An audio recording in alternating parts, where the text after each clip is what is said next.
So our topic today is Celtic spirituality in our spirituality course. This is once again a very big topic, so what we've tried to do is organise it very carefully into two parts. We're going to give you a little introduction to the history of Celtic spiritualities.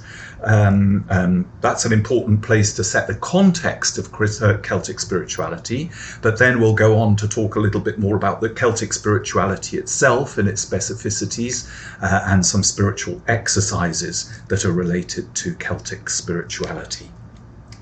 So, Celtic spirituality is a living tradition. It's not something that has been invented recently. It's a living tradition that's developed over millennia, not a novelty idea. And in the end, it's a set of spiritual and liturgical and communal and syncretic practices that are characteristic of the most Western parts of Europe that have evolved through centuries. It's been carried across the world since then by people of Celtic heritage, Scottish people, Irish people, Welsh people, Breton people who've settled in other countries. So it's not just limited to the countries that we're going to be looking at due to the Celtic diaspora. Now, the origins of the tradition lie in the Celtic world prior to the High Middle Ages. That means from the initial conversion of Roman Britain, Cornwall, Ireland, Scotland, Wales, and Brittany. All of these parts of the world, which you can see here, this is the extreme northwestern Europe.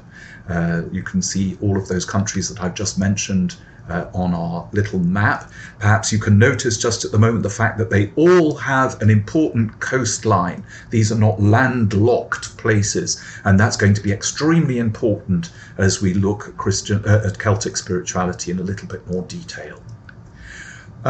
Besides sharing a common sea or seas, these parts of the world share a common cultural heritage and languages, which all belong to the Celtic branch of the Indo-European family. So down on the right here, you can see the languages that are still alive in yellow, the historical roots of the languages which are in white, and the languages which have essentially died out in pale pink.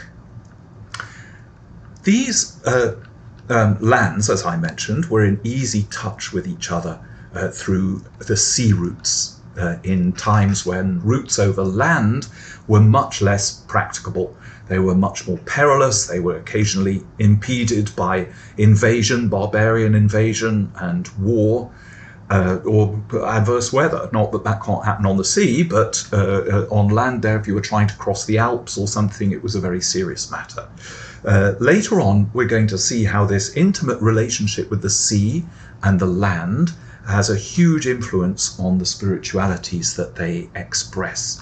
So that you can see here, these are the countries that we're talking about. Unfortunately, Scotland has been chopped off. It was never conquered by the Romans. Neither was Ireland here. You can see that's also in white. But you can see that this part of the world is not only accessible by sea between each other, but also by sea across the Mediterranean Sea up through the Straits of Gibraltar. This is a historic connection between these places. Previous cultures had spread this way. Bronze Age cultures had spread this way too. And so this part of the world is not totally cut off from this part of the world. It's related to each other by sea at times when land was impassable. So we're going to talk a little bit now about the history of the earliest years of Celtic spirituality. Because they're on the fringe here of the Western Roman Empire, up here, when the Roman Empire fell, the church didn't inherit the political structures or the civil administration from the Roman Empire. The parish is a very good example of this. So if you look at this little picture here of the early Irish monasteries, you'll be able to see that parishes essentially were administrative districts that the church adopted for its own use.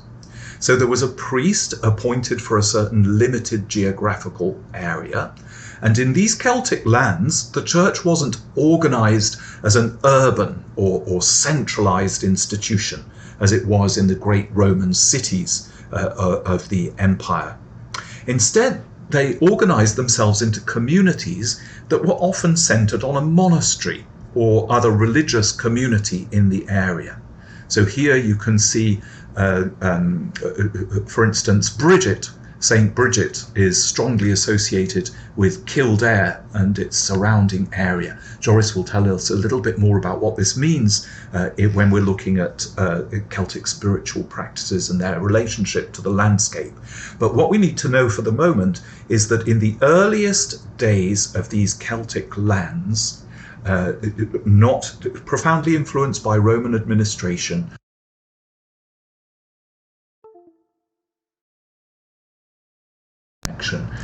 dependent on these monasteries and religious communities that are springing up. So in the earliest days of the conversion of these Celtic lands, the church in Rome, and the Eastern Church, had not yet parted ways. There was only one universal church. Each region, however, had its own rites. The Syrian Church had their own communion service. The Sarum rite in England that you can see on the left-hand side of this picture, concentrated on Salisbury, near Stonehenge in the south of England. On the right-hand side, you can see the Lyon rite, adopted in France, that became a very influential rite in the formation of French communion services, all in Latin, obviously, at the time. All of these churches were still local churches. The Celtic Church was no exception to this. This also was a local church. But that's not to say that all of these separate little rites, the Syriacs, the Sarum, the Lyon, the Roman, were all isolated from each other. They weren't, not at all. In fact, there are some really striking connections between the life of the desert monks in Egypt and the setting up of monastic communities in the Celtic world that we've just been looking at. Here's one example of it. On the right-hand side, you can see monastic cells in the Egyptian desert, and in the shape of beehives. On the left-hand side, you can see monastic cells in Ireland, also in the shape of these beehives. Now, you might think that's just a coincidence. Easy to build, doesn't need an elaborate roof, all the stones are going to support themselves.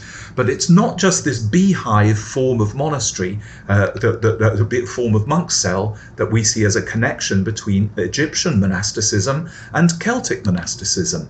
On the left-hand side of this particular slide, you can see the 7 Coptic monks who were supposed to have come over and been influential in the conversion of Ireland to Christianity. And in fact, on the right-hand side of this slide, you can see a little well. It looks like a sort of dwarf's house, I suppose. There's a tree growing out of the top of it. It's a beehive-shaped stone construction over the top of a well. You can just crawl inside it and scoop up the holy water from inside the well there. But on the left-hand side, you can see this obelisk, or perhaps we should call it a standing stone, since we're in the Celtic world and not the Egyptian one. But you can see on the left-hand side, there's an engraving on this particular standing stone that says, "Pray for Olán the Egyptian." This is St. Olan's Well in County Cork in Ireland. We can also see the influence of the Egyptian desert monasticism on the place names in the Celtic world. This is a Dysart in Scotland, or desert in Scotland. Doesn't look like a desert at all. It's on the east coast of Scotland in Fife, and it's called Desert. These were the names of the Celtic parishes. They were called deserts in the Celtic world and not parishes. You can see it also in Wales in this little slide here, Dysarth, which is the same word, desert. It's not a Celtic word in origin. This is trying to say that here we've imported that desert spirituality into the heart of our own country, and we're invoking it in the names of our parishes. Now, having a brief look at that, what is Celtic spirituality about? Is it completely divorced from the Christianity that was practiced in Rome? Or is it in fact a Catholic Christianity that has other distinctive traditions, distinctive practices that's well and truly folded into a sort of universal Catholic vision of the Church? It's probably wrong to think of Celtic Christianity as a church that was set up in opposition to the Roman Church. You can see the two pictures on this slide couldn't really be more different. On the left-hand side, you can see this community huddling on the strand between the water and the land. The beehives are in the background. There's this rather primitive, if you want, wicker church there with the Celtic cross standing outside of it. On the right-hand side, you've got a highly organized, highly classical, the earliest church in Rome, in fact. And looking at these two pictures, you would wonder if it was the same institution. It's wrong, though, to think of Celtic Christianity as a church that was set up in opposition to the Roman Church. It wasn't. In fact, some scholars even refer to these early medieval forms of Christianity in those Celtic lands as a multitude of Celtic Christendoms. They were independent communities, yes. They were sometimes organized as an archipelago, but they were never schismatic. They were never heretical. They never defined themselves against the Roman Church. Since the revival of interest in the practices of the Celtic Christianity in the modern period and the Romantic period and the contemporary period, people have often overstated the contrast between the Roman Church and the Celtic Church. They say, well, the Celtic Church was more open to women. It was more mystically spiritual. It was more connected with the natural world. It was far closer to ancient Celtic religions than it actually was. But that's probably a very big modern exaggeration. I'm going to click on to the next slide, and Joyce is going to take over our next section for us. We're going to swap seats, and I'm going to try and pull out that thing that's making that noise. There. That should do it.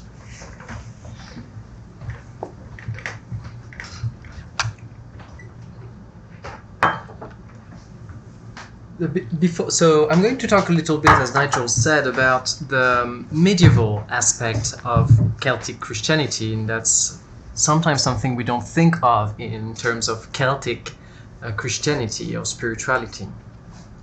So before the modern period that we think of, you know, when you're thinking of like Celtic world, Celtic Christianity has deeply influenced the Western Europe. There's a large amount of vernacular literature in French and in English created as of the 12th century that gave rise to a lot of fan stories until the 15th century that you've probably heard of before. It is the Etherion Legends. So this is a very large corpus of literature. It is often called the Matter of Brittany. In French, it's la matière de Bretagne. It is a form of syncretic religious and cultural, like a syncrecy of religious and cultural traditions, which are deeply influenced by Christian literature and devotion in these Celtic lands. So we're going to look at more in detail this literature and the form and how it has adapted meditation on the revelation to the Celtic context. So, but before that, we're going to look at these two maps.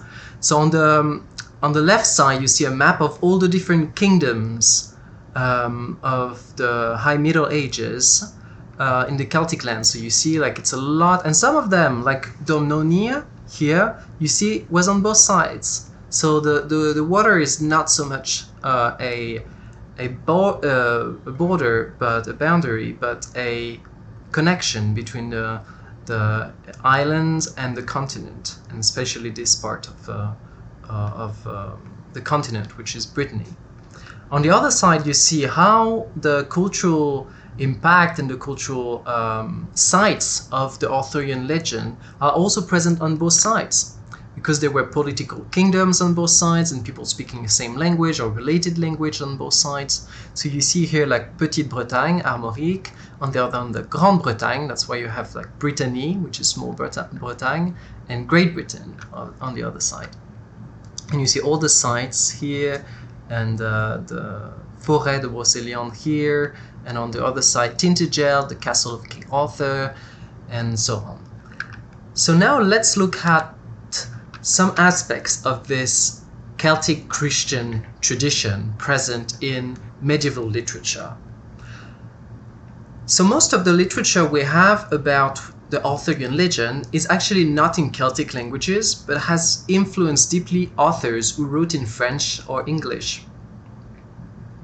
And a very popular one has been Chrétien de Troyes, who wrote the Perceval ou le Conte du Graal in the 12th century, who really started this big engouement, this like fad for Celtic tales and Celtic legend. And he started to talk about a certain one, an object which is quite enigmatic, that you can see here on the picture here, hold by this person and presented to the king at a form of banquet. And this object is called the Grail, the Graal in French. And this is an object which is rooted in pre-Christian traditions and legends, Celtic legends about miraculous plates and vessels that yield endless food, something you find in other traditions like le tonneau des Danaïdes, the tunnel of the Danaïdes.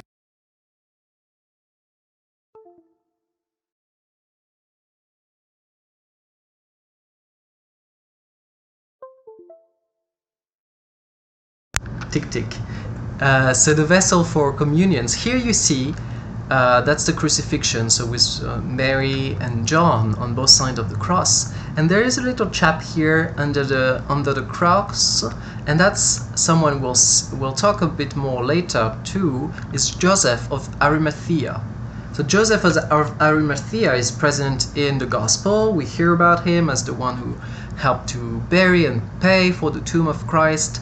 And in this later stories about the death of Christ, he's said to have collected his blood with this vessel, this dish, this plate, it's not really sure what it is, that collected the blood and water coming out from his side. And apparently it was also the vessel used for the Last Supper. So the story of and the legends around the Grail and the Holy Grail, as it became Christianized really, spread and became very popular and really has a deep religious meaning to itself. Here you see the round table with the knights of the King Arthur. So King Arthur is, no, that's Galad, but King Arthur is probably somewhere here. Tristan is here. Well, he's probably here, maybe here. Anyway, here you see the Grail in the middle of the table. That's a 15th century, Le Roi Artus. Yes, here it is, Nigel spotted it. Perceval, Lancelot, here you are, Gauvin. So here they are. And the interesting thing is that everything in this literature is reminiscent of the Christian tradition and is really doing a syncretic work of like binding together, interweaving, and we'll see that this interweaving is so important to the Celtic tradition and the Celtic understanding and reception of the gospel. Because so here in the middle of the table you have this presence of Christ, just like at the communion table, if you want. And the number of the knights is usually here. I don't know how many there are, but there are different sources, because there has been a lot of fan stories also that continued and developed on the same legends. But there are said to be 24, 36, or 72, which are all multiples of 12. So to a certain extent, they are an extension of the group of the disciples, the 12 tribes of Israel. So they are a form of continuation of the Christian revelation, just as the Celtic Church was understood to be a continuation and is understood to be a continuation of the revelation. And if we look at some of the characters specifically, Merlin, who is this like enchanter, who is a good example of this hybrid Celtic and Christian traditions. He's a prophet, he's a syncretic figure. And another one is Arthur. Arthur that you see here in Avalon. Arthur is an hybrid. He's a hybrid of a Christic figure and an eschatological figure too. So here, according to certain legends, Arthur died during his last battle. But actually, he was taken mortally wounded, the text says, to the island of Avalon, where he's being healed. So he's not really dead, he's not really alive. He is in this medium state, this in-between state that we will see is so important for the Celtic understanding of the Christian tradition. And Avalon, the land where Arthur is taken to, is quite a legendary space too. We don't really know where it is. It is an Eden-like island westward from the Celtic lands. It has been associated to Glastonbury. We'll talk a little bit later about. But in the end of times, as I just said, Arthur is going to come back just Christ to save his people, the Breton people. So these legends were politically motivated, of course, but they have a deep spiritual reach that's usually understated. So Arthur living in a state between life and death, and his messianic return makes him really akin to Christ. Another one I'm not going to talk much about that you can encounter in all these Arthurian legends is the wounded fisher king. Once again, you see like this idea of a wounded person who is a form of savior too, and also a fisher, and you see how many fishermen there are in the gospel, and all of this is also relating to the Christian tradition in very deep ways that you can encounter if you desire to read some of these texts. Now, Nigel is going to tell us a bit more about the early Reformation in England and how they've dealt with the Christian Celtic heritage. Thanks, Joyce. It's fascinating to think that those deep roots of Celtic spirituality and Christianity were passed through the Middle Ages in the form of the Arthurian legends. Nothing dies away. It was passed on. But suddenly, when the Reformation happened, the Church of England that was formed in that particular period when Henry VIII broke away from the Roman Catholic Church, they claimed that their separation from Rome was inevitable. Theirs was this ancient indigenous British Christianity, opposed to the foreign and alien church in Rome, opposed to continental influence. This is one of the key places. It's in northeastern England. Whitby Abbey was a major centre of indigenous Christianity in the British Isles. And it was the centre of the Great Synod of Whitby, where they tried to assimilate Celtic practices with Roman practices, and those people who were intent on saying that the break with Rome was a natural break, going back to a more authentic indigenous form of Christianity in the British Isles, claimed that places like Whitby were standard bearers of that indigenization. It was, essentially speaking, a political move. It was a way to justify the splitting away from the church in Rome. It wasn't really a spiritual move, as far as you can say. They wanted to build a nationalistic history, and the Celts proved useful in the Reformation period for political reasons. As we go through, we will see that Celtic Christianity has been used for literature, it's been used for political purposes, it's been used for spiritual purposes. It's not just a monolithic spiritual practice. The story and history of the evolving Celtic peoples has been used in a multitude of different ways, and this is one example amongst many of the way in which Celtic spirituality or Christianity has been monopolized and used for a political purpose to justify the separation of the Church of England from Rome. Yes, so what Nigel just mentioned about this really modern move of rereading Celtic Christianity as something that existed before but disappeared throughout the centuries has been really a a staple of modern times. As you see, like throughout every aspect of modern culture, there is this idea of like, we're going to retrieve, to find what was before, what was in between, and that's what we're going to try to revive. And this attitude has been really like continued through the modern period. And in the 18th century, it became very vivid through the Romantic period in England, which started a bit earlier than in the rest of Europe, and just like in Germany. In the 18th century, there's the development of this idea of a noble salvage that gained circulation, which impacted the relationship to the colonies, but also the relationship to the fringes of the nations themselves and the urban centers. So a lot of that's the 18th century is this moment in Western history when you have the surge of rationalism, but at the same time a stronger so rationalism, urbanism, and later on at the beginning of the 19th century also industrialization in a very intensive way.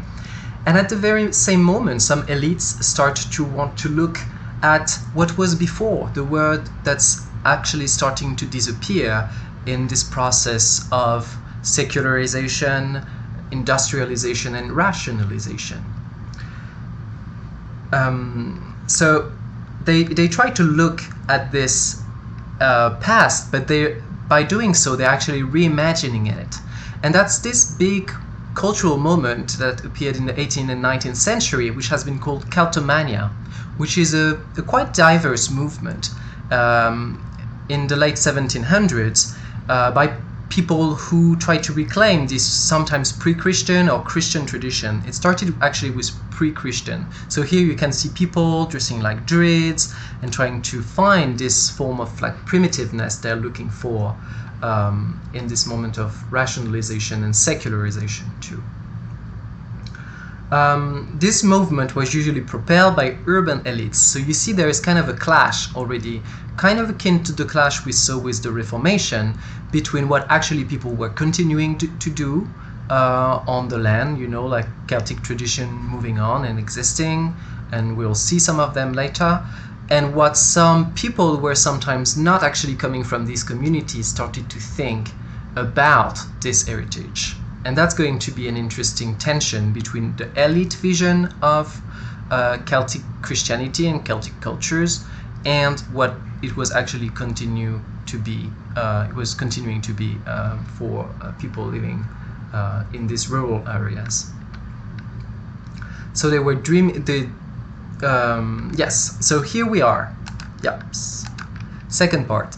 So the second moment of this Celtomania, the very interesting one, is in the 19th century, where there is a great development of scholarly work, but also a form of fantasy, because at that time scholarly work was also so much involved in the romantic wave of folklorization and the building up of folklore as national identities and uniqueness. Here you can see two pictures. One, the one with the two person and the one who looks very sad, looking in the distance. It's the man behind him is a depiction, a romantic depiction of Ossian. Ossian is a good example of this scholarly fantasy of Celtic culture or Celtic traditions, because it's actually a meta person. So there was a book published at the end of the 18th century by a man called Macpherson, who claimed that it was something he translated, and actually people realized that it was a scam. But this developed a great movement of interest for what was understood to be the Celtic Homer, and a form of tradition that has been translated and transmitted through the centuries.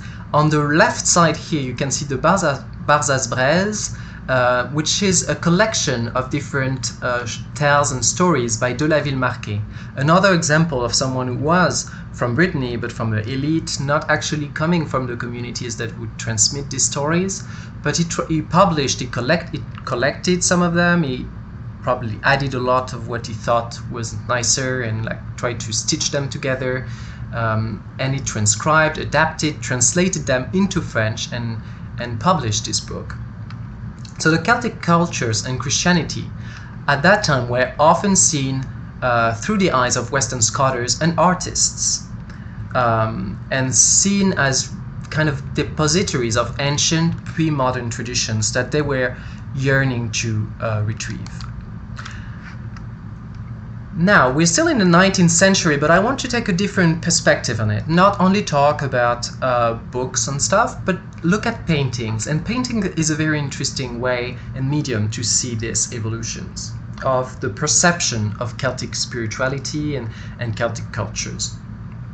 So for these elite people I just mentioned, they were usually observers rather than members of the community. They paint, they describe, or they try to champion in a certain way, like La Ville Marquée. So these two paintings by Paul Sérusier, on the left side you see l'incantation, and so it means the incantation, incantation. Yes, the spell. The spell, and on the other one you see un dimanche breton, Breton Sunday. So Brittany is this Celtic region in France.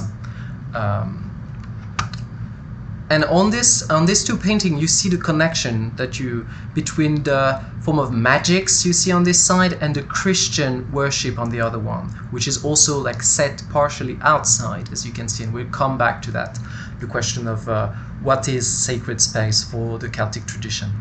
But you see how this painter is actually showing the similarities and the continuity through his two different paintings, and with the trees that you can see on both paintings, that's really providing this form of sacrality of nature and space, and a form of understanding of this, what is a core of Christian Celtic spirituality. So there's this fascination in a certain form of like the magic, the otherworldliness, that is at the same time disappearing in the rest of the West at that time, you see. So the school of Pont-Aven is very interesting for that, because a lot of the painters were not from Brittany. I mean, I think none of them actually was really from Brittany, and they were usually from France, other regions, or from Paris, and they came to paint and give their view of what was Celtic Christianity. And here you see these women also like praying, and this painting by Gauguin shows this. It's called Vision du Sermon, Vision of the Sermon. And you see here like the wrestle, you don't know really what it is. Is it the wrestle of Jacob with the angel? Is it a pageant? Is it just a vision they have when they're listening? So you see how the attention they gave to the Celtic spirituality, and how it's shaping, and it's really shaped to try to understand the otherworldliness of this form of spirituality. Here you see another good example with Gauguin. Two different phases of Gauguin's work that shows the connection on how the western part of Europe, that the Celtic lands were really understood as almost non-Western. And the relationship of the British with the Irish is a good witness of that, how they were really understood as colonized people and really shaped in like racist terms. But also here you see like how Gauguin was interested and fascinated by religious life in Brittany, and also tried to depict later when he was in Tahiti, the Vaine and the people there and living their life and their religion in this context. So this was to show that there has been a reading and an understanding of a reception of Celtic traditions through a modern eyes, and usually outsiders and people who were not really sometimes paying attention to what it meant in their context, but providing a view that became popular and then influenced en retour, in return, the conception people had of their own spiritual or cultural traditions. Here we are. But at that moment, there was also in these Celtic lands, there were some form of cultural and spiritual revivals that were often initiated by Christian elites. which were not grounded all the time in the Celtic lands, but sometimes they bear interesting fruit, and we're going to look at some of them here, both in the Roman Catholic and in the Anglican Church. There was at that moment in the 19th century a very deep interest in liturgical life, and that's the moment when you have in the Anglican Church the development of the Oxford movement, and you can watch the other video we made about the Anglican spirituality if you want to learn more about the liturgical movement in the Anglican Communion. But it also influenced the Celtic tradition. And one person actually, but he's such a character that I can call him a personage, is Jules Ferret. And you see here, Jules Ferret is here, the guy bowing here. And he was a Frenchman, Western Catholic priest, and he was appointed in in the Middle East, and he came in contact with the metropolite, the Syrian Orthodox metropolite of the Church of Homs in Syria.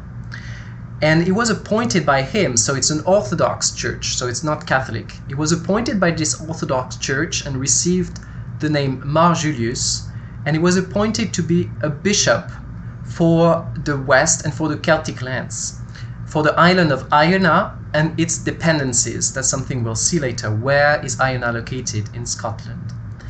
And this is an interesting move because it meant that at that moment the Orthodox religious authorities in the person of the Syrian Orthodox Church of Homs was interested in kind of reviving the Celtic tradition to counterbalance the Catholic Church in the West.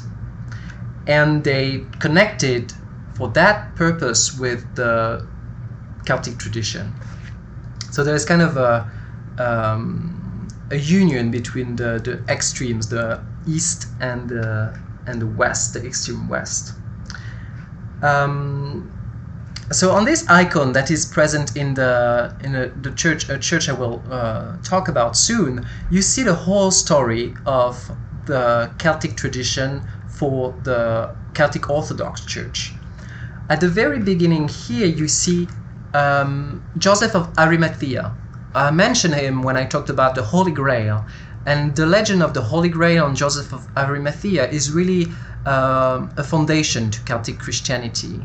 Here you see him by the cross. We saw him already crossing the sea, then up and arriving to Glastonbury in Devonshire, Somerset in England. Here you see him with the Grail and the legend with the tree, and here building a little shrine for the Grail, and here lying in his grave.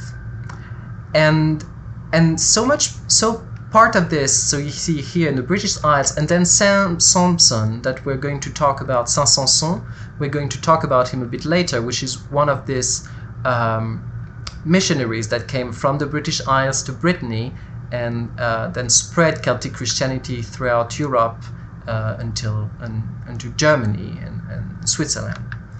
And here it's the story of the church, Celtic Orthodox Church. I'm going to talk more now about the Celtic Orthodox Church. So throughout these moments you see here, so there has been this movement of revival, and they created this small church which is now present in the US, it was present in England for a long time, and is now present in Brittany and also Australia, I think. And the church, after some difficult years, I think in the beginning of the 20th century, is now thriving and has a very large monastery with women. Here you can see them, and men, and the archbishop, like an equivalent of the archbishop here. Here like pilgrimage, and here it is a couple of pictures I took when I was there in January. The Monastère de la Sainte Présence, of the Holy Presence. Here you are. So what I'd like to talk about now is so I've shown that there has been a very complex attempt to retrieve the Celtic tradition, and some of them have really led to the revival of some church communities in link with the apostolic tradition. But there has also been a great development, especially in the 20th century, of a form of pop culture and secularized form of Celtic tradition. Just like in any other aspect of Western culture, there has been this development and this secularization of many aspects of religious traditions. And a very interesting aspect of it is the neo-pagan and new age groups that have tended to see the Celts as bearer of a spiritual tradition that is more grounded, they say, in nature or in like forces than the actual established Christianity. And here you can see like two interesting depiction we could find online of this form of like syncretic, secular / new age attitudes towards Celtic traditions. It's not to judge them, but it's to to show how the Celtic tradition has also developed and is alive in some forms in pop culture too. But this is also to say that it's quite in sharp contrast with the history and the tradition of the Celtic Celtic Church and Celtic Christendom, as Nigel said, because they always define themselves as totally orthodox and not schismatic at all.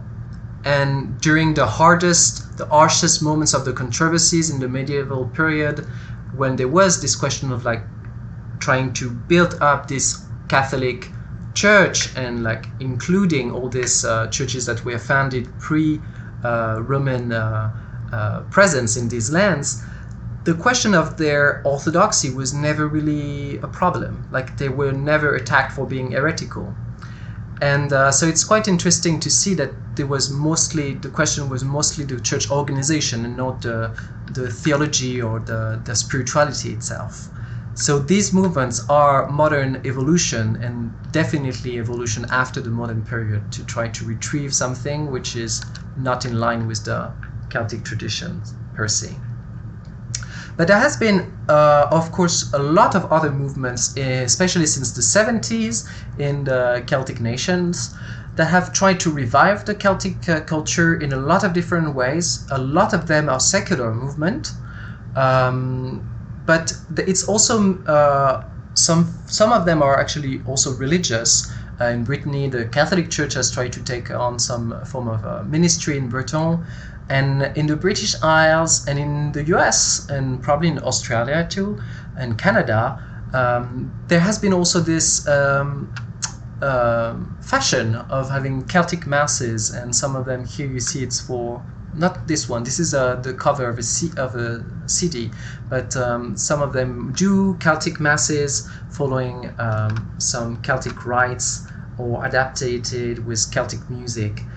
So it's still a tradition very much alive and has developed in very interesting ways in the 20th century, at the very moment when a lot of the West was secularized more and more. Voila, so it was, for this part it was here, and now I wanted to show you a good example of this evolution and revival in the second half of the 20th century. I just mentioned it when I talked about Jules Ferret. It's Iana, which was a big hub of Celtic Christianity in the 6th, 7th, 8th, 9th centuries. So it's located here now. It's in Scotland, but at the time, it's a perfect place because it's connected to everything. It's just an island off the shore. Here you see the monastery that they've rebuilt, and the logotype of Iana. And this community is a good example of this revival. And they restored the site of this very old monastery to make it an ecumenical community, an ecumenical Christian community that has been thriving, that is very popular. They've developed their the mass also, right? Mm-hmm. The mass for Iana that's popular and sometimes used for Celtic masses. So it's been really thriving and a very important place for Celtic spirituality. And one of the first warden, I think, of the island and the monastery, the Abbey, has been John Philip Newell, that you've maybe heard of if you're interested in Celtic spirituality. He has written extensively about peace building, creation, care of creation, and really tried and really incorporated and really looked at these questions from a Celtic perspective and the wisdom of the Celtic Church. And here is a good example of it.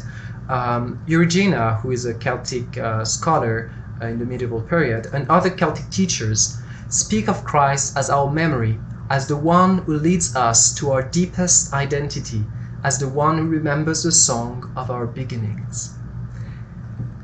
He wrote a very nice book that's called Listening to the Heartbeat of God, that's really developing this spirituality, Celtic spirituality.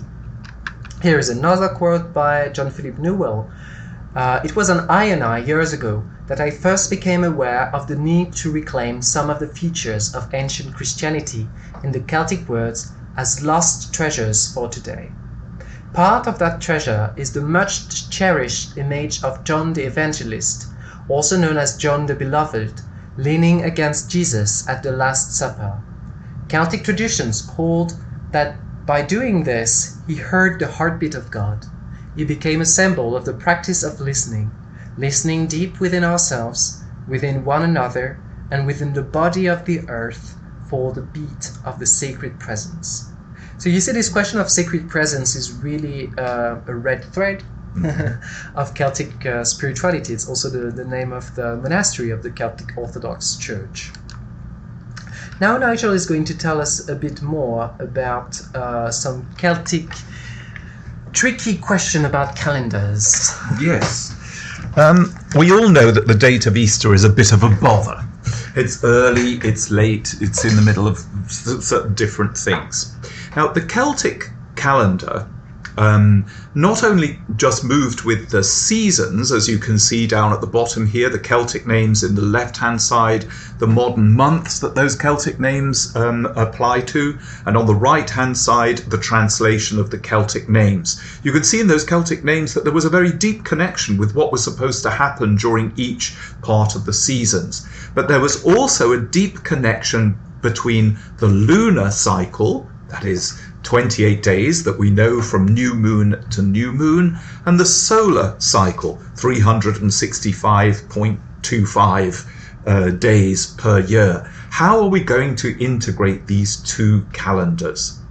The problem with fixing the date of Easter is due to the difficulties that various societies through the ages have had with making the lunar year, based on the phases of the moon, match up with the solar year. You can almost do it if you use a calculation that's based on a 19-year cycle, which is almost very nearly a common multiple of the 365 days of the solar year and the 28 days of the lunar month. It's a little fiddly to express. The Hebrew calendar still uses this 19-year cycle, as did the Babylonians and the ancient Greeks and the Chinese. So it wasn't just limited to the Celtic world. It was a scientific number that enabled you to almost bring in sync the phases of the moon and the Earth's circuit of the sun. You can see somebody has had rather a fancy tattoo made of this cycle on the right-hand side on their back. I put that there to show you how this is a visceral connection between the movement of these two great planetary bodies that dominate our skies, and how important those planetary bodies are for setting the dates of important festivals in your religious year. Now, Celtic Christians, when they were trying to integrate the phases of the sun and the moon, were trying to relate them to their own spiritual practices rather than adopt a far more clinical, continental approach. And that clinical continental approach was devised by this man here, Dionysius of Alexandria, sitting on his nice Alexandrian Middle Ages throne, trying to do some very complicated calculations with the astrolabe here on the right-hand side, trying to figure out exactly how to predict when the new moon would fall just before the spring equinox, which was going to determine the dates of the calendar and very specifically the date of Easter. So the Celtic churches very gradually adopted Dionysius of Alexandria's method to calculate the date of Easter after the Synod of Whitby, before the date of Easter was fixed by this 19-year cycle that was nothing to do with the way in which they calculated it on the continent. That's one difference there between the Celtic world and the rest of the Christian world, the calculation of the date of Easter. Here's another difference, pretty superficial on the face of it. It's the monastic tonsure. Here in these two pictures you can see styles of the monk tonsure. Quite why those two top pictures are supposed to be different, I don't know. It looks as if they both have the top of their head shaved, either in greater or smaller measure, but the difference on the bottom is due to the fact that we don't really know what the Celtic tonsure looked like. There are no pictures that have survived. There are descriptions of it, but no, well, obviously no photographs, but no sort of little drawings or anything. But what we do know is that they shaved their heads in the form of a triangle.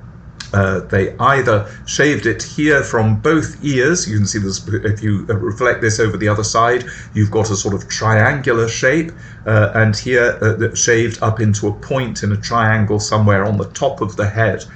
People thought that this was a way of invoking the Trinity, a very important part of the interweaving of Celtic spirituality, those three threads of the Trinity.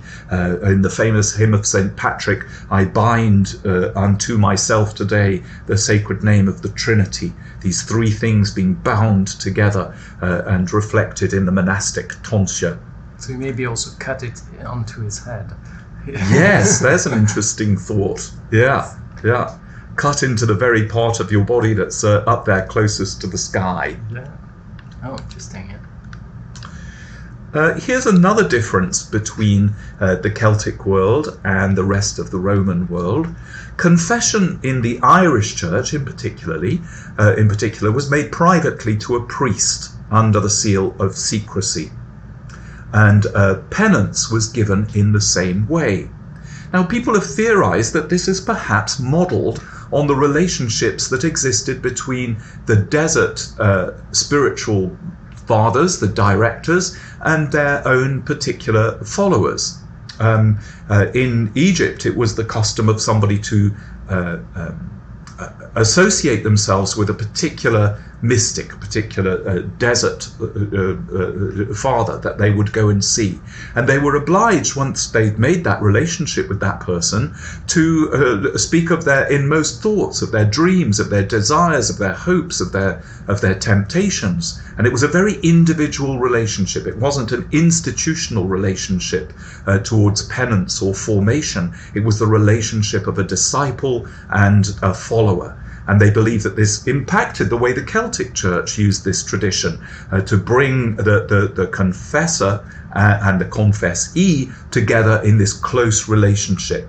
In the rest of the church, it was a universal confession that everybody made together. But eventually, this was one of the practices of the Celtic Church that was adopted by the universal Roman Church. And now we associate this individual confession in little confessional booths with the Roman Church and not with the Celtic Church where it originated. So, now we've looked at some of these historical reviews. We're going to talk a little bit about Celtic spirituality. Celtic spirituality as a sort of life on the threshold, an intersection of liminalities. Here you can see in front of you a slide that shows you several forms of these borders that you will find in Celtic Gospels, for instance. And if you follow the thread of each one of these things, they seem to have no real beginning and no real end. They seem all to exist at an intersectuality, and when you follow the line through, you're beginning to wonder where it's going, but it's actually all one piece, even though it looks like many pieces that have been plaited together. The Celtic experience of Christ focuses on this sort of liminal in-betweenness, where the beginning and the ending is suspended, and you exist in that place of suspension, in that place of liminality, in a space of sort of mixture, but undefinition, not quite yet. Have I got it, Joris? Is that? Yeah, I think that's what I find interesting is that it's not really intersectionality either. Like, it's not crossing, but it's really like weaving in a certain way. Like, you see all these motifs. I don't know what you think, Nigel, but Nigel is also a knitter, so he will tell us more later about this practice.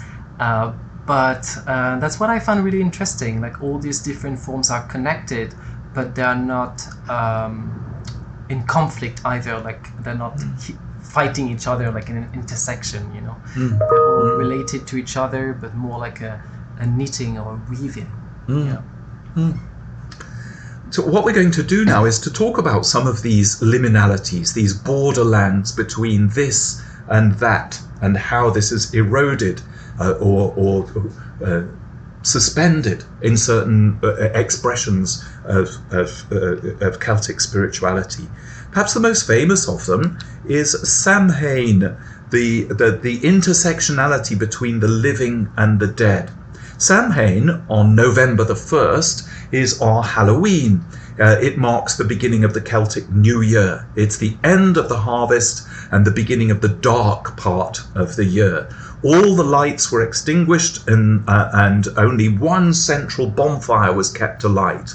And the day, Samhain, was a gap between the light days and the dark days, a time when travel to the other world was possible, where the veil was very, very fine between the world of the living and the world of the dead. And the fact that the Celts lived on the margins of the European world drew them naturally to these places of thinness, of marginality, of this and that, not this and not that. Joris, did you want to say something about these beautiful Brittany Churchyard complexes? They're a good example also of like the presence of the dead, and the dead as also the resurrected, and the people indwelling in the hope for the resurrection as they're dead, and still a member of the community, you see, because of the big and imposing presence of these cemeteries in the middle of the church and of the village. Here you can see there are two enclos paroissiaux, so there are churchyard complex, which are very elaborate. So you have a triumph arc de triomphe. Here you see a couple of them in different sites, and you usually have the cross in the cavalry, a depiction with a lot of characters. So like everybody is represented, you know. It's really like the and all the garden you can see here was actually before a churchyard. So it's walled up also, so it's kind of it's a shrine, it's kind of a garden of Eden too.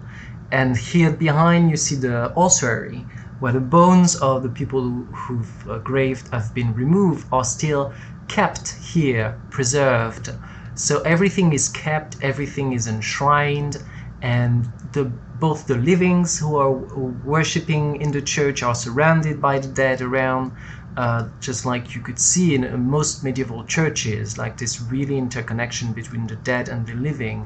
And when the congregation is gathered for a service, you have the shrine, the altar, the living, and the people who are in the grave around them. So that's a very beautiful example of this common hope of the resurrection on a Christian site.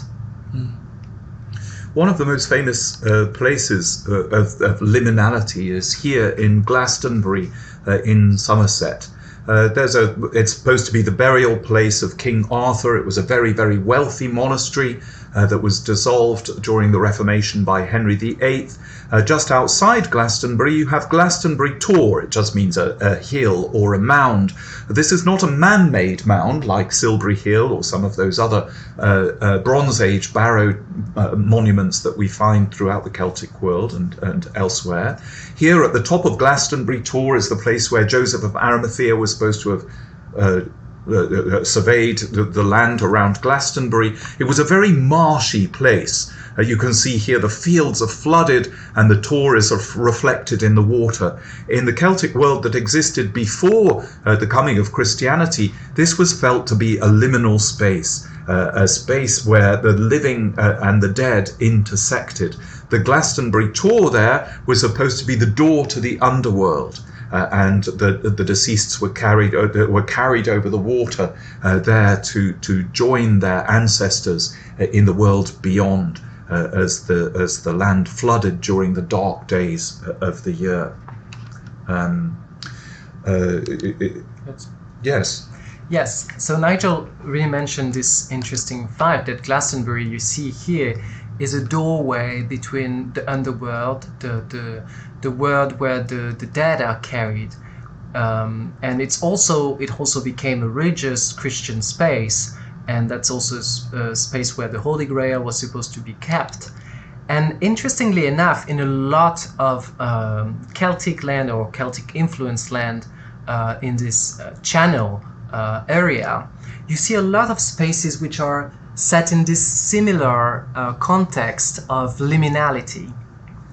And also creating, because of their liminality, they are creating, because of their in-betweenness, they're creating this doorway to something else. So with Glastonbury, we saw it was the underworld, but also with the otherworldly, with the world above, the heavens. And here you have another example of it, which is the Mont Saint-Michel. It's said to be in Normandy, but Bretons say that it's in Brittany. And it's actually really interesting to see that when it was founded, at that time, like it was all this part of the world was under Breton influence, of course. But it's also really set in a very Breton fashion in the landscape. And I'd like to show that with this. So you see on the map where it is located, it's here. So it's in a big estuary. It's a part of the world where there are the biggest tides. So when the tide is, when it's ebb tide, the flow of the water, you cannot see the sea anymore. And so it's almost like an actual desert, just like in Egypt. It's just sand and like a long plain of sand. And on the middle of this plain, you have a little rock here. And on this rock, some hermits started to come, and then developed and became an abbey dedicated to Saint Michael. And that's one of the first monasteries devoted to Saint Michael in the West. And Michael is this angel. So you always have this idea of connection with the other world through these liminal spaces like Glastonbury or the Mont Saint-Michel.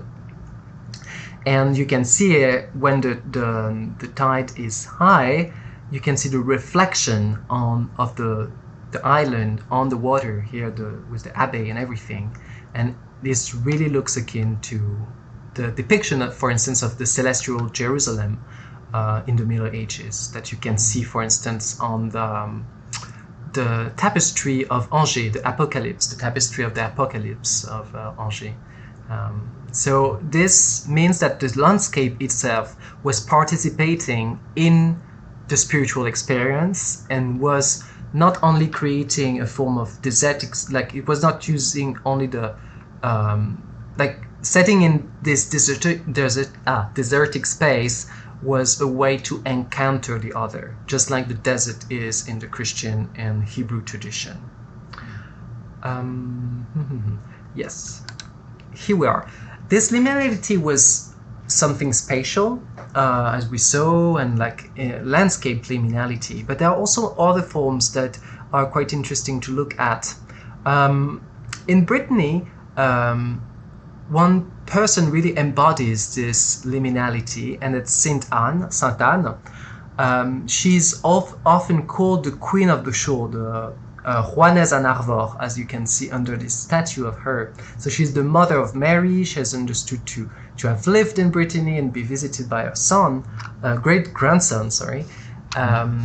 And that's a good example also of something else that I like to mention is the role of women and women nuns, especially in the development of Celtic missions. There is Aya of Cornwall, but there's also Saint Bridget of Ireland that you can see here, where a special cross, the Saint Bridget cross. And she founded a monastery, and she traveled also. And she founded a couple of monasteries, actually. And this founding of monastery and traveling is probably one of the most important elements in what we think of first when we think about Celtic people. Because just like Nigel's mentioned at the very beginning, these lands are all connected. It's like having highways between them. So people were prone to travel and were really invited to travel, not only for religious purpose, because some of were also for political reasons or commerce, or trading. And here you can see a map of the Celtic migration in the 5th and 6th centuries. And you see that they are everywhere, and mostly from the British Isles to the continent, because of the pressure, the migration pressures from the Germanic people. But you can see also people from Scots going to Wales and Ireland going to Brittany. So this is interesting because it shows that inside this deep migration movement of migration, there has been a development of mission. And now we're going to look at the importance of exile in the Celtic Christian tradition. Here you see a result of that. So these are the maps of all the institutions, the monastic communities founded by Irish monks. And it meant that until the 11th, 12th century, there were a lot of Irish monks. Ireland was really a big hub of Christian literacy, Christian, a lot of different aspects of Christian life, liturgical life, and also the copying of manuscripts. And a lot of these institutions have been founded in Germany and the Rhine Valley, as you can see here, and to Italy, Bobbio, for instance, and Salzburg in Austria. So they have really hold a very important sway on the continent. This tradition of traveling was understood as a form of penance, as a form of going on at the service of Christ, just like Christ told his disciple to leave everything and go on, and that was the way of becoming like him. So it's a form of conforming to the image and likeness of Christ. So it's a form of spiritual fulfillment that you're achieving through this letting go of your own land. And it involved a form of missionary work. Here you can see St. Brendan and his boat going to Iceland. So he was a missionary to Iceland. And this work, this spiritual exercise of migration that the Celt developed in the first millennium was really ingrained into pre-Christian traditions. And the tradition of Imram, for instance, in Irish, which is a form of initiatory voyage, a voyage initiatique, that you're doing, that some heroes were doing, looking for a form of paradise westward. And that's, Brendan took off where he was from, I think Ireland, right? To go west in search of the paradise. And here you can see his encounter with a nice sirene here with his chaps and his friends on the boat. They all look a bit sad now. So that's Brendan is an example amongst many of Christian Celtic monks usually or nuns who went on to this pilgrimage, which was a form of spiritual exercise. I'm going to focus on one of them that is usually less known. There's of course St. Patrick, but I'm going to look at Saint Samson, Saint Samson. Difficult to pronounce, so I'm probably going to mispronounce it a couple of times. So he was born in southwest Wales near Cardiff, and he moved to, as we will see, Brittany, what was at the time Brittany and is still Brittany now. And his life, his mission and ministry is a very good example of this peregrinatio, this voyage, this peregrination. So Saint Samson was born in 495 and he died around 565. So you know it's very early. You see it's very early even in the Celtic period. His whole life, so we have a very interesting life of Saint Samson that is a relation of his life, is really showing him as a type in like typological relationship that is analogous, that is like comparison with a lot of the characters from the Old and New Testament. And his very name, Samson, is really embodying this specific relation the Celts had with the biblical tradition and the stories. And they really related it to these stories in a very personal way.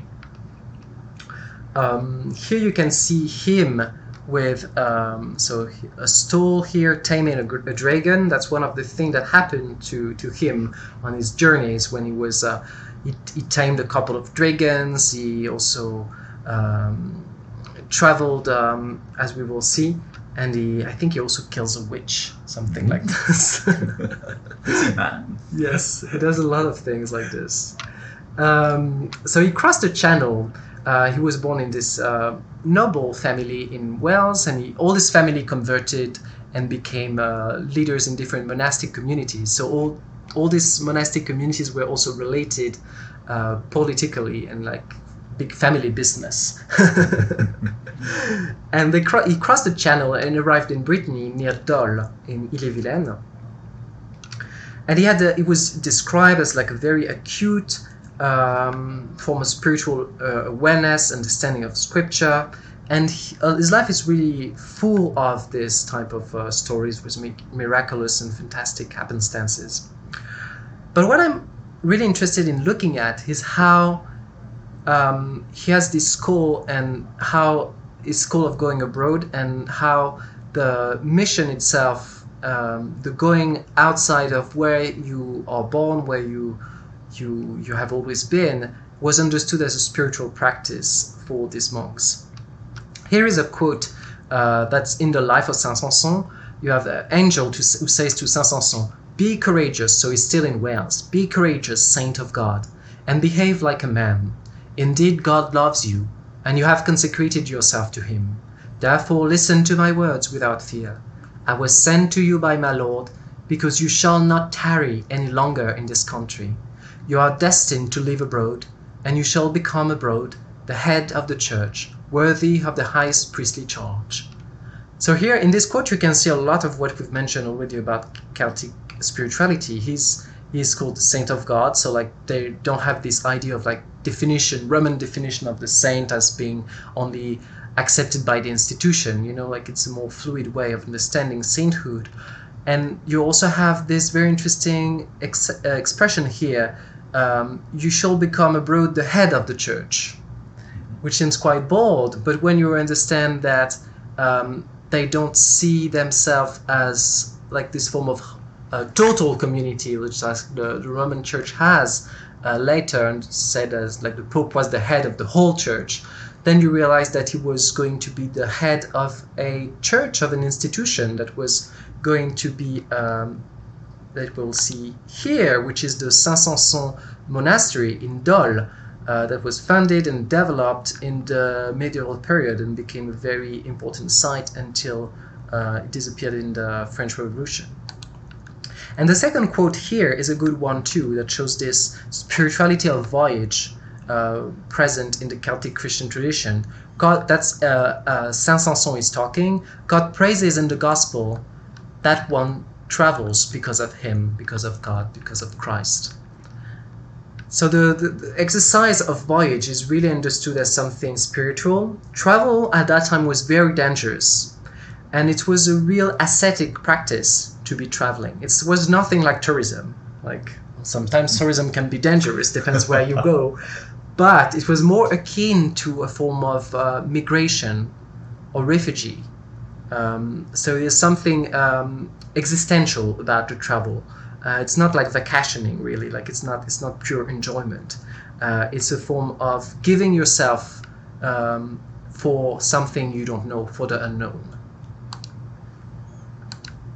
Here, and a good example of this is actually embodied in some objects you encounter in these stories of the crossing.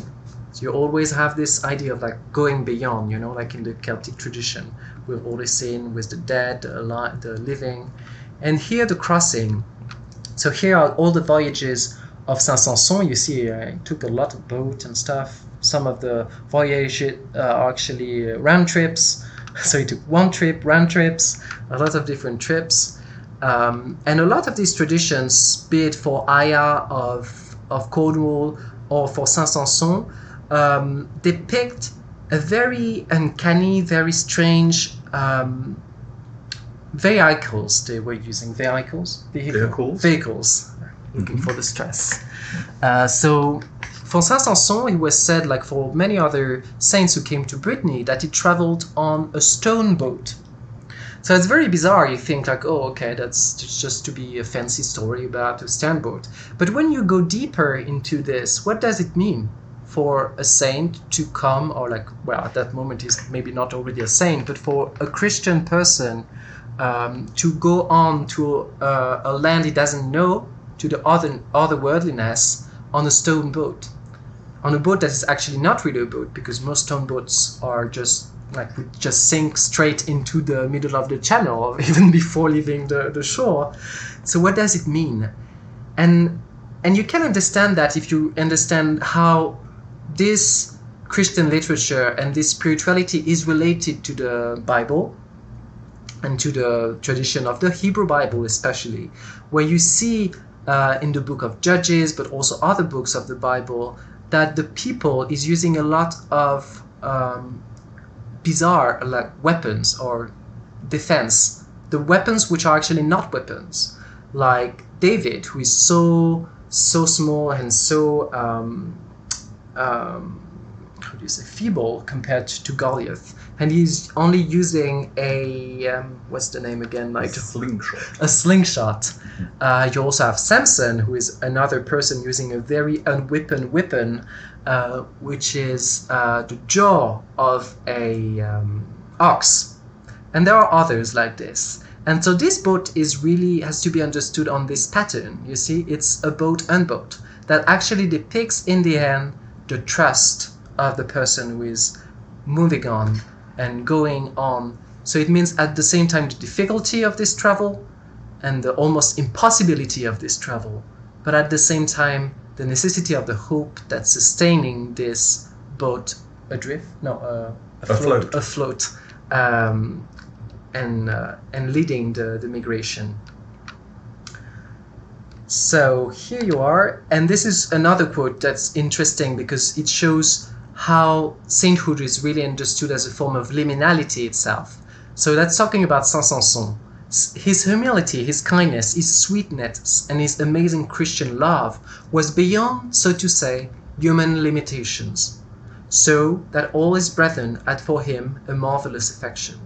I was quite interested by this expression of human limitations. Because it's always also nuanced, you see, was beyond, so to say. So it's a limitation, limited, you see. I find it very typical of this Celtic spirituality we're exploring together.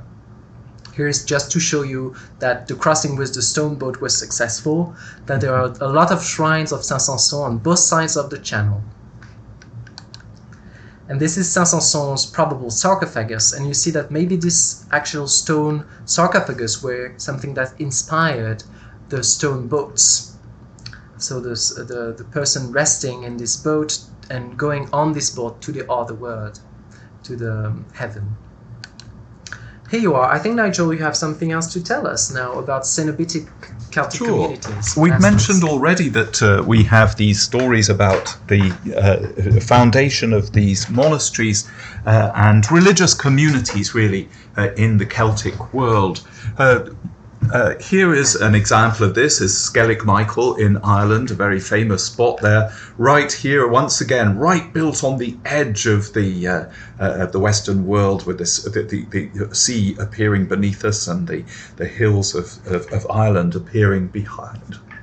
Now, monks tended to live in these separate cells here, but they would come together for a common prayer, and they'd come together for meals as well. There were also some hermits, ascetics who lived in very remote places, the better to imitate Christ, who himself was in the desert for 40 days and 40 nights before he began his public ministry. These Celts were sometimes called the Green Martyrs, like St. Cuthbert of Lindisfarne. The ones who dedicate their lives to travel and exile were called the White Martyrs. The ones who dedicated themselves to a strict ascetic life with great ascetic discipline, the Celts were known as for this, were called the Green Martyrs. In fact, here you can see a monastic enclosure where you can see here some of the little cells, the individual cells of the monks, and then some of the common buildings that would be used for churches or would be used for a refectory, a place to eat. Some of these Celtic communities like this esteemed monastics, the people who lived in these enclosed communities, so highly that they gave them more authority than they gave their own bishops of the diocese. Here you can see an example of a Celtic hermitage on an island. It's pretty basic. You can see here the little monastic cell and the little church built on this rock in the middle of the ocean. So abbots often controlled individual monasteries, they controlled expansive estates, they controlled small secular villages that were associated with their foundations. So it sacralized the whole landscape, not just this little enclosure, but everybody that was associated with it around and about. Monks also could move in and out of their own orders with a lot more freedom than they would be able to do, say, in a Benedictine continental setting. Sometimes a young man or a woman would go into a community without taking very strict vows, and then they would be able to leave that particular monastic community and return to their village in old age, where they'd take what they'd learned back to their original homes. So the monks were more available to the community at large. That means that they weren't just locked away behind the wall, they interacted with the community in a much more fluid way than perhaps we have in our minds when we talk about continental monasticism. So Celtic monasticism, as I mentioned, just like Egyptian monasticism, was really renowned for these rigorous rules of life and extreme forms of asceticism. Thank you, Nigel, for this introduction of the monastic enclosure and the monastic cenobitic life in the Celtic Christian tradition. Now I'm going to talk about another form, another practice in space that's really present in Celtic lands, and which is kind of a sort of synthesis between the two spiritual exercises in space that we have just mentioned: the voyage, the migration for Christ, and the monastic life. Both can seem antagonistic if we think one is a pure kind of expression, you're going outward, like going forth in the world, and the other one is a form of containment, because this is how we usually perceive monasticism in the modern period. But both are forms of sacralization of space, as we have seen, and they are an encounter with our own limitation through voyage, through the difficulties of travel, or because of the walls of the monastery, and the other that you can encounter when you're standing still and praying and following the Holy Liturgy. So both of them are a form of an encounter of the other, and this kind of came to be synthesized in the round pilgrimage, which is a practice you find in, I think, all Celtic lands, like in the UK, in Ireland too, and in Brittany. The circular pilgrimage is quite an extraordinary synthesis of these two attitudes. Usually pilgrimage consists in just like reaching a destination, like you go on pilgrimage to Santiago de Compostela, or you go to Jerusalem, and then you come back. But in Celtic lands there has been this tradition of circular procession and pilgrimage, which is a practice that has always existed, and which is also linked to some form of pre-Christian tradition, and the circle being a form of eternity that you can find for instance, on some bracelets or other sculptures, these rounds and circles. So when performed here, it's like a map of the Trobraise. The Trobraise is the Tour of Brittany. It literally means like Tour of Brittany, and it goes through all the different sees. So the place where the cathedrals, where the bishop are, so the different bishoprics of Brittany, and it goes through all the original Celtic ones. So you see Rennes and Nantes is not included because it's not Celtic, but it's a Gallo region, so like Romance language region. But through the other ones, you can see the 7 seas of Celtic Brittany. So the pilgrimage go through all these places, which are like sanctuaries and high places. So when performed, now we're going to look at, when performed by a parish congregation, it is called a Tomini. So it's a smaller version of the big one you saw with the whole Brittany. And in England, Nigel, it's called the beating of the bounds. Beating of the bounds. Here it is. So it's practiced in all of England, or just in certain parts? Right the way across England. Yeah, okay. They used to say it was to teach young people where the boundaries of the parish were. Mm-hmm. So you'd take the whole congregation with you, and with sticks, and there were boundary markers, and you would go round and say a prayer at each of the boundary markers and beat the bounds of the parish. Not the children. Not the children, no. So this bears witness to also the origin in these lands of the congregations. So the congregation were monastic in origins, as we saw with the map of Ireland at the very beginning, if you remember, that you saw that there were these different monastic institutions, and then people would come, just like in the desert in Egypt, people would come to receive care or or help from these monastic people living, or the hermits living there. So the whole congregation here, you see that's the Grand Tomini of Locronan in Brittany. So you see people dressed here like in traditional Breton costumes, like garment, and people are going around the parish basically, and it's a very interesting spiritual exercise when you think of it, because so the church is the body of Christ, and here you have the whole congregation that's circling the land, that's creating, like defining the sacred space and remembering it, because it happens usually, I think the Great Cromany happens every 3 years, some of them happen every year. So it's a form of like writing into space the bodily presence of Christ through the congregation, and the form of memory of space as a sacred, as the incarnation of Christ himself. So it's deeply spiritual, deeply communal moment.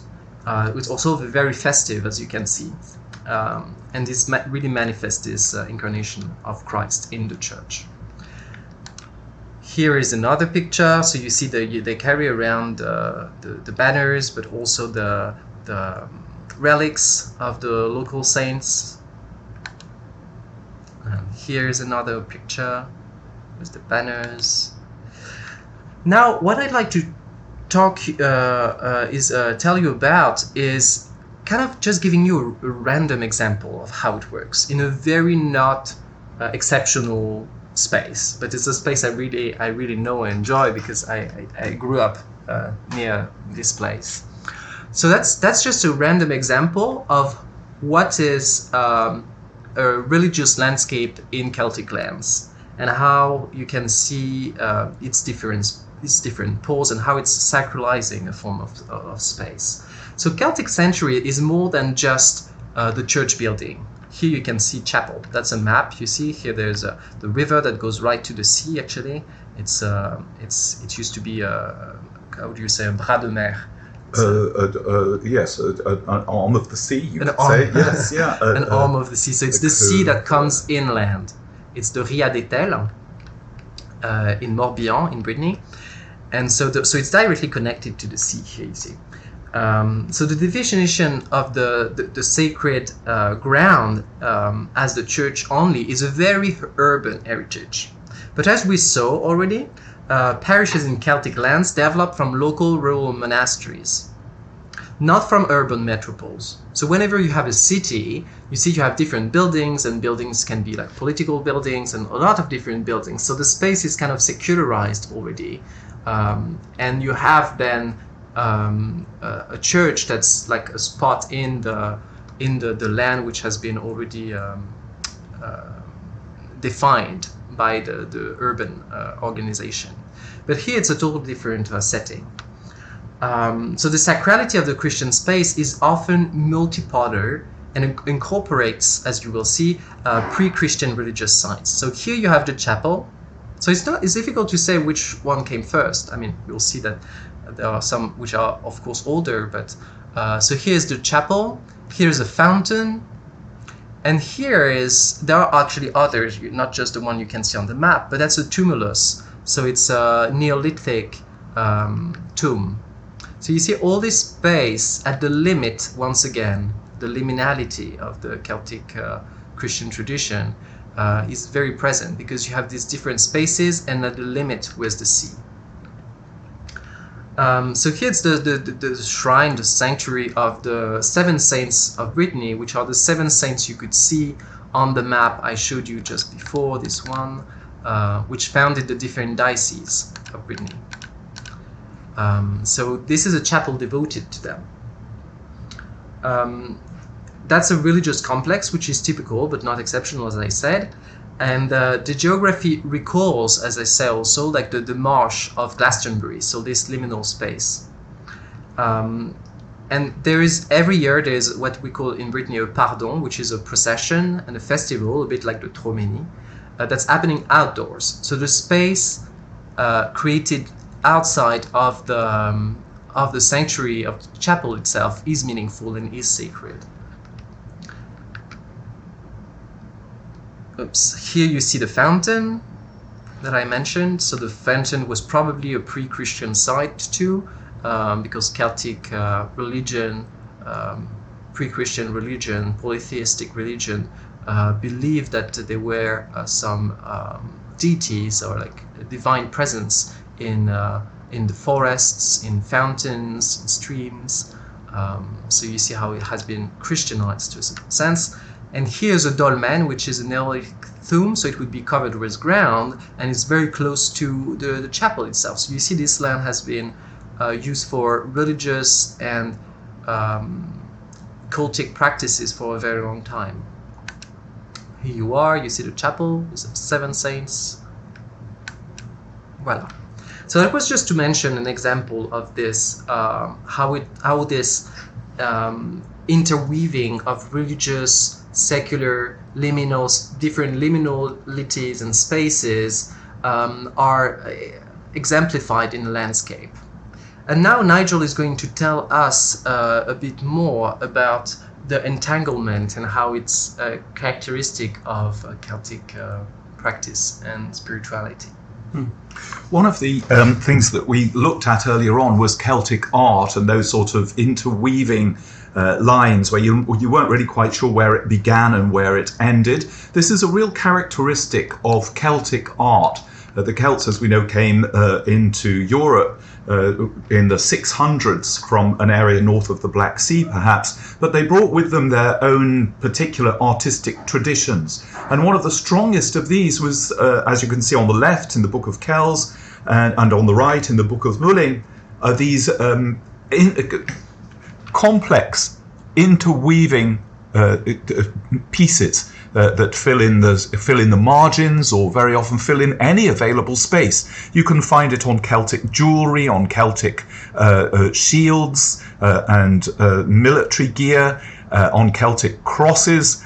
This great interweaving pattern that you can see here on the right, on the border here, in a beginning of a gospel book, I believe, and here on the left in this Book of Kells, where it's filling every available space. Very often in the earliest Celtic bits and bobs that we've been able to dig up, you'll be able to see there's often a dragon eating its own tail. And it's fun to try and find the head of the dragon and then the tail of the dragon and trace it all the way around to where it begins and to where it ends. And you can find that in the end, there is only one thread that is running through this whole design. Perhaps one of the most famous examples of it that survived into the present is knitting patterns that we associate in England. We'd call it an Aran sweater or a Guernsey in French. It's un pull irlandais, it's an Irish. An Irish pullover. I'm not quite sure what it's called here, but you can see whatever it is, it involves these rather complicated patterns. Just a quick note about what they are. Sometimes people have associated them, say, here with the fishing net. You can follow all of these interweaving patterns down and around. They sometimes go under, sometimes go over. Some of them are supposed to be the ropes of a fisher boat. Some of them are supposed to represent the ups and downs of life. Here you can see. There are others that are in the shape of ladders. I don't see one on this particular sweater, but the stitches that go between them here are known as Jesus stitches in the old Guernsey fisher patterns. They're stitches that make up even numbers or odd numbers if you want a particular stitch to run down the middle of the thing. Now, this isn't just artistic whimsy. It's expressing something quite profound about this interlacing intersectionality of the liminalities that we've been talking about in Celtic spirituality. These things are not in conflict with each other. They're perfectly poised and harmonious. They're playing together almost. They're not resolving necessarily, although they're ordered. And they seem to be a way of expressing this idea within Celtic Christianity of the interweaving of all sorts of different things that are not seen as polarities, but as optics around the same sort of mystery. So we've listed a few of these. The interweaving, say, of divinity and humanity and our animality, the fact that we also belong to the animal world. How do all of these things knit themselves together and come together in the mystery of the incarnation, say? We've already looked at the interweaving of life and death in those places in the sacred enclosures in Brittany, where the cemeteries are, in Glastonbury. The weaving together of the soul and the body and the mind. We saw as on pilgrimage there with water and land, where people set off on perilous, dangerous journeys to explore this interweaving and to find a place where the mystery could be expressed through body, through mind, through soul, through water, through land, through what people considered to be home and what people considered to be abroad. We've already seen that there's this great link between humans and creation, how we interweave, how we interact with the created world, as Joris just explained to us in the circular pilgrimages that don't just limit themselves to one particular sacred space, but drench the entire landscape in this interweaving of humanity and creation. The interweaving of earth and heaven in that beautiful picture that Joy showed us of the Mont Saint-Michel, and the picture of the Glastonbury Tor reflected in the water. What is above and what is below and what is between. All of these things, intersectionalities, this interweaving, are played on within Celtic spiritual practices. The past, the present and the future, all of these woven together, the way that the Celtic spiritualities drew on the stories of the past, like St. Bridget and the wells, about the ancient Celtic relationship with the landscapes which they inhabited and moved around. Did you want to add anything to that, Joris? No, that's really interesting what you're just saying, Nigel. Like these knitting patterns are really embodying this mystery. Like they're trying to revolve, putting together different threads, but never actually. We were wondering if the term intersectionality is a good one, because then nothing is conflictual or is crossing each other. Like everything are revolving around each other and creating this. Just like the cross of St. Bridget is also a form of knitting. So yeah, I find it quite interesting to see that it's putting things together, managing to.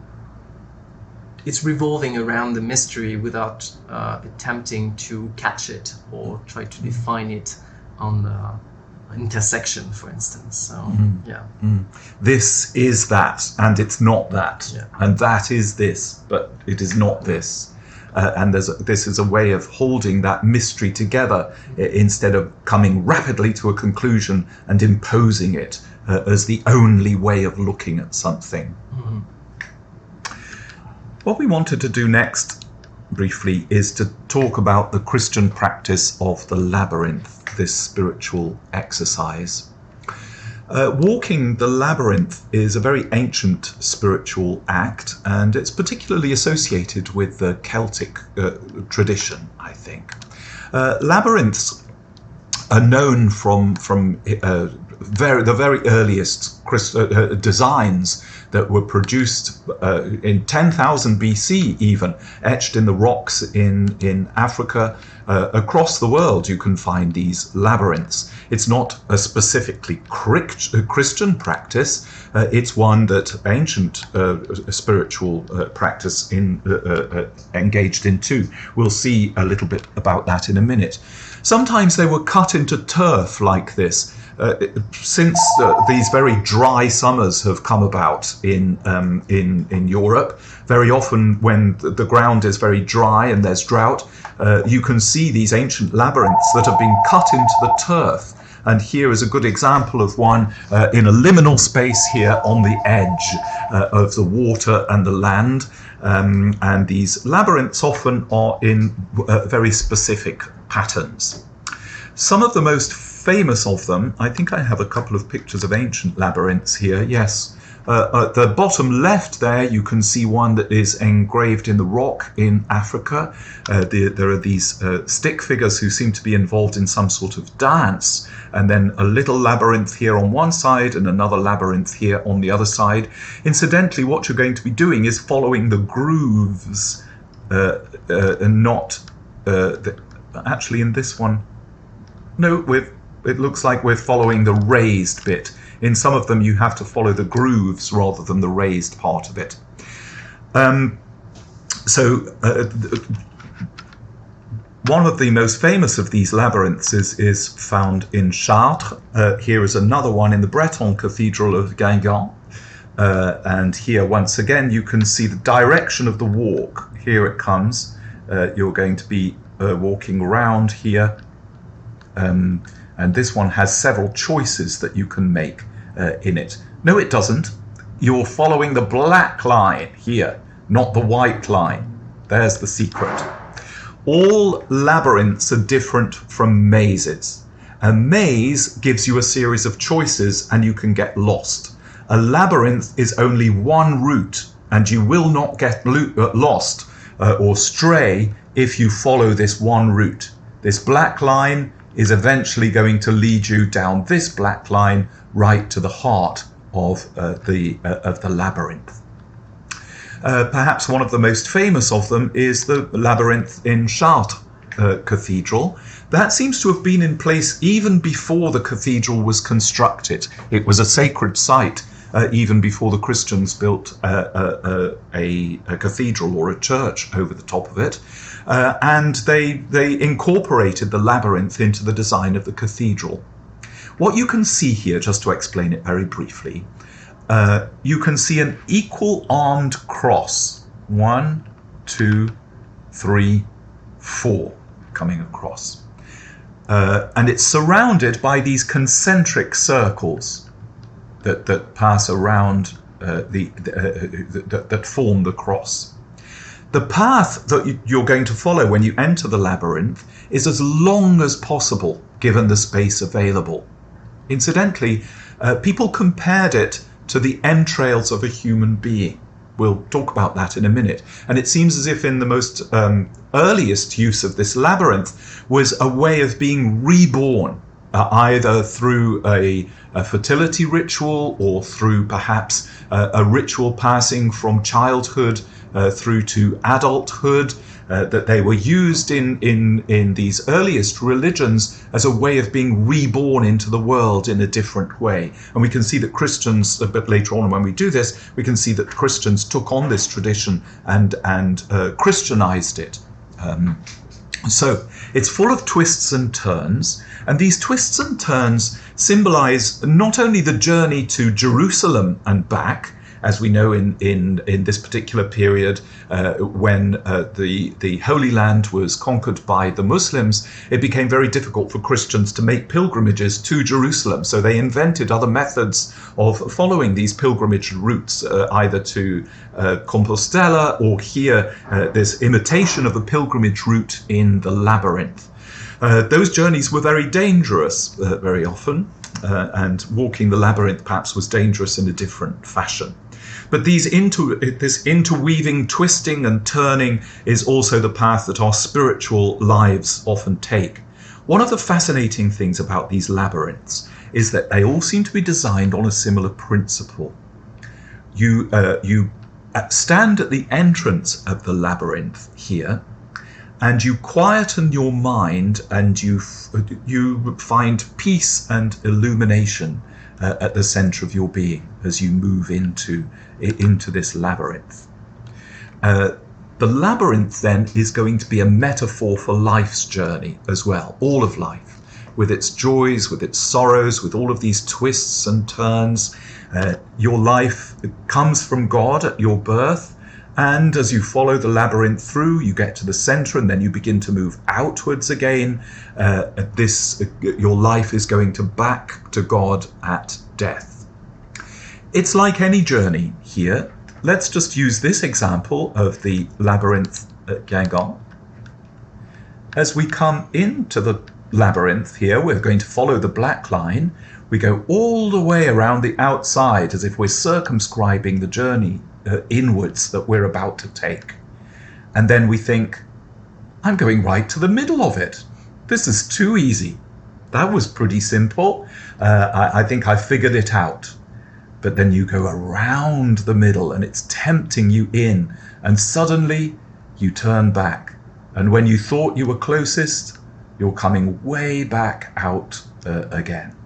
And the labyrinths are going to do this to you. At the beginning, you feel like you're about to go right into the middle. It's almost a moment of illumination. You're so near and yet so far. It's almost like an experience of conversion, if you want. When you begin on the Christian journey, you have this, for some people anyway, this doesn't happen for everybody, this great moment of enlightenment when you think, now I get it, now I understand. A bit like Paul on the road to Damascus, that yes, that's right, I've got it, I now know. And as soon as you think you've grasped it, you're going to be woven out and out and out until suddenly you feel so far away. And then the same comes to the end. When you believe you're furthest away, see this path here? You think, I couldn't be furthest away from the center. I don't understand anything anymore.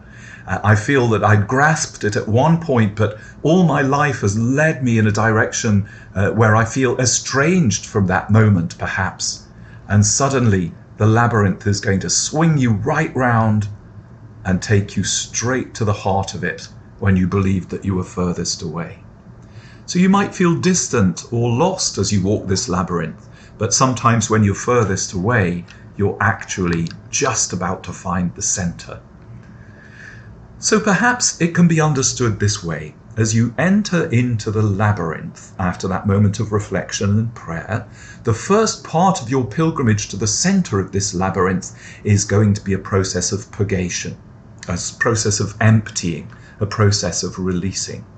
Pilgrims would often journey to this first part of the labyrinth on their knees as a penitential act. It was a way of humbling yourself before God in order to be able to receive what God had got to give you when you arrive at the center of that labyrinth.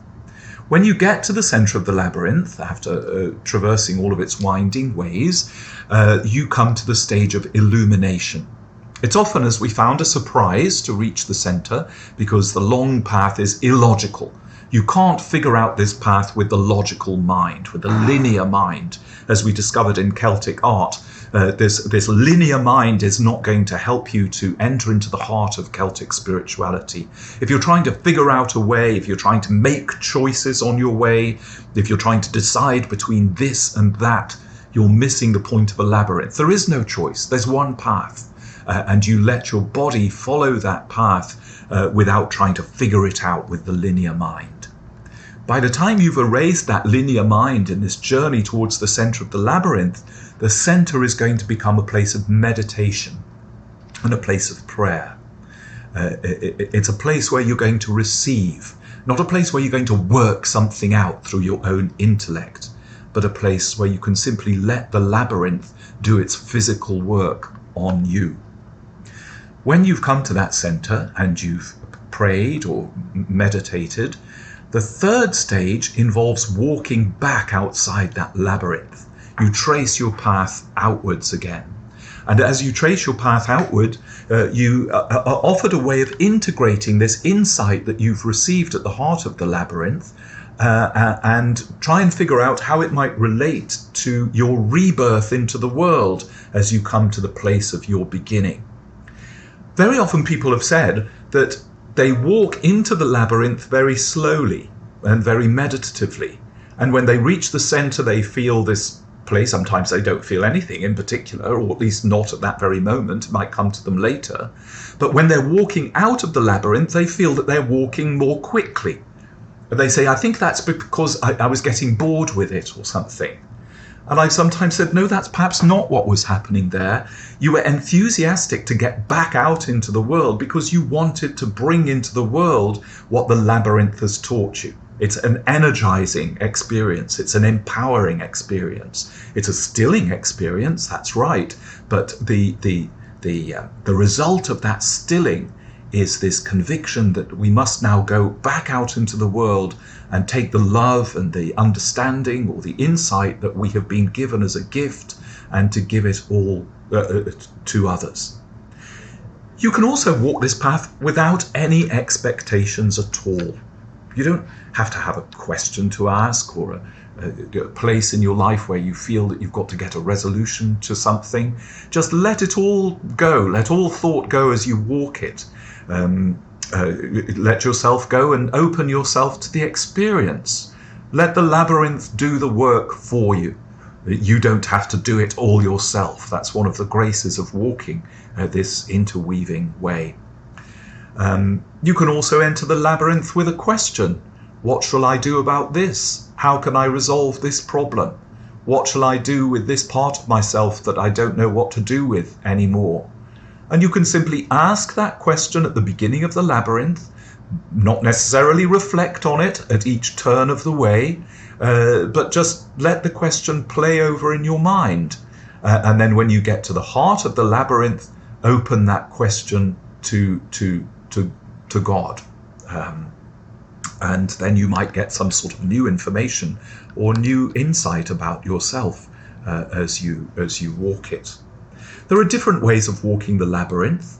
I would say you could choose to breathe with each step as you walk along. Allow your body just to determine the pace. This is a form of Buddhist meditation, the meditation of walking too. Allow your body to determine the pace, not necessarily your head. And don't be worried if there are other people ahead of you, or if you're feeling pressured to walk faster because there's somebody behind you. But if they've walked the labyrinth before, or even if they haven't, there are normally good little handouts in the most famous labyrinths, and they will say to you, don't worry about it, overtake somebody or let somebody overtake you. It's fine, you're walking the labyrinth for yourself. If you cross somebody here, somebody who's walking out and you're walking in, you can choose to acknowledge them or not. We're all on life's journey. You can nod and smile if you would like to, or don't feel obliged to do anything if you don't want to. It might be something to do with how you're walking the labyrinth yourself on that particular day. Here's another couple of things about this labyrinth. Let's count the circles from the outward in. We've got 1, 2, 3, 4, 5, 6, 7, 8, 9, 10, 11, and 12. This 12th is at the very center. So we can see that this labyrinth has been very carefully arranged into 4 quadrants with 12 circles leading to the very center of the labyrinth. The number 4 here is a symbol of the earth, that is to say the 4 seasons, the 4 winds, the 4 humours of the human body, the 4 weeks in a month. This number 4 is a number that is associated with terrestrial things, with creation, with the earth. At the very heart of the labyrinth, what you can see here is a 7-petaled rose. 1, 2, 3, 4, 5, 6, and the 7th petal is your entrance into the labyrinth. The number 7 here is a sacred number that brings together the number 3, which is considered to be the number of the Trinity, the number of heaven, the triangle that points upwards, and the number 4, the earthly number. So 7 is this number of perfection that combines both the celestial and the terrestrial. Did you want to say something about Notre Dame?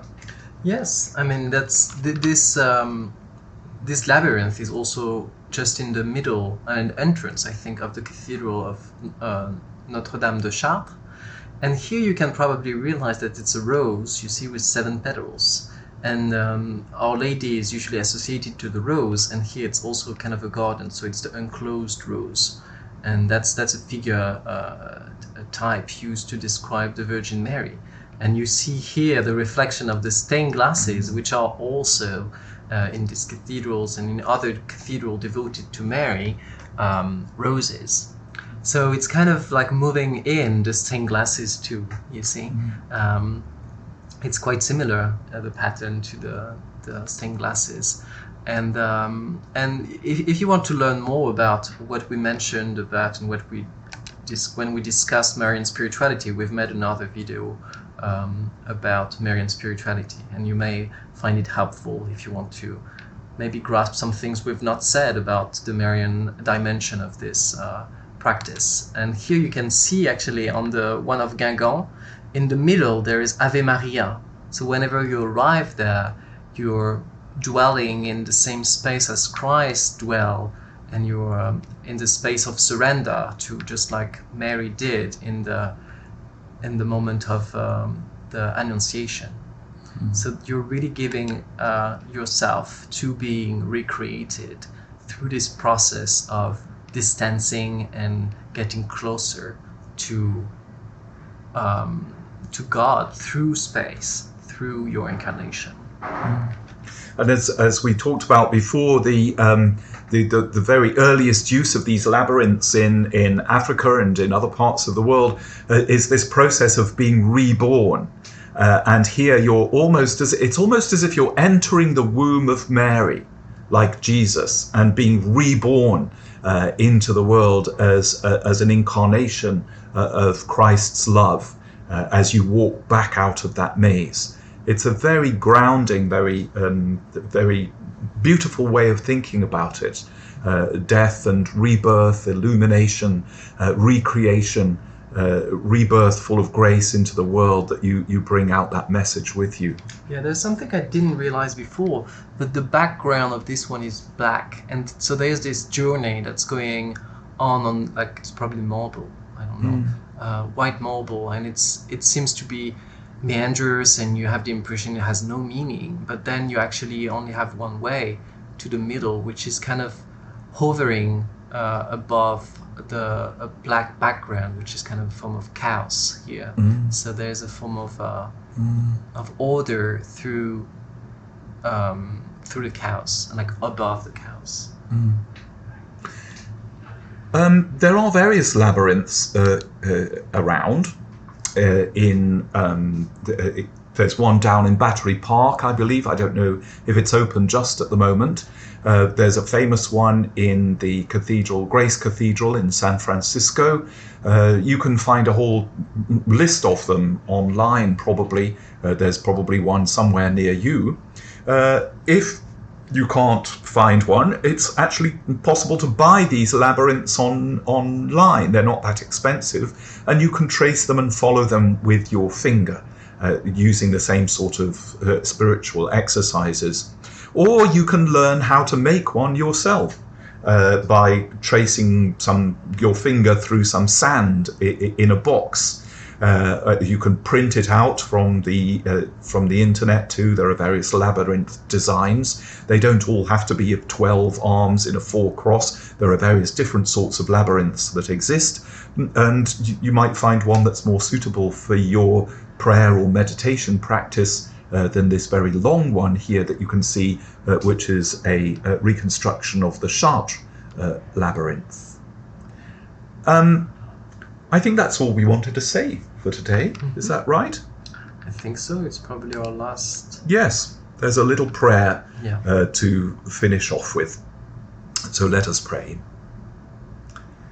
I arise today through the strength of heaven, light of the sun, radiance of the moon, splendor of fire, speed of lightning, swiftness of wind, depth of sea, stability of earth, and firmness of rock. I arise today through God's strength to pilot me, God's might to uphold me, God's wisdom to guide me, God's eye to look before me, God's ear to hear me, God's word to speak for me, God's hand to guard me, God's way to lie before me, God's shield to protect me, from the snares of devils, from temptation of vices, from everyone who shall wish me ill, afar and near, alone and in a multitude. May God the Trinity protect me. Amen.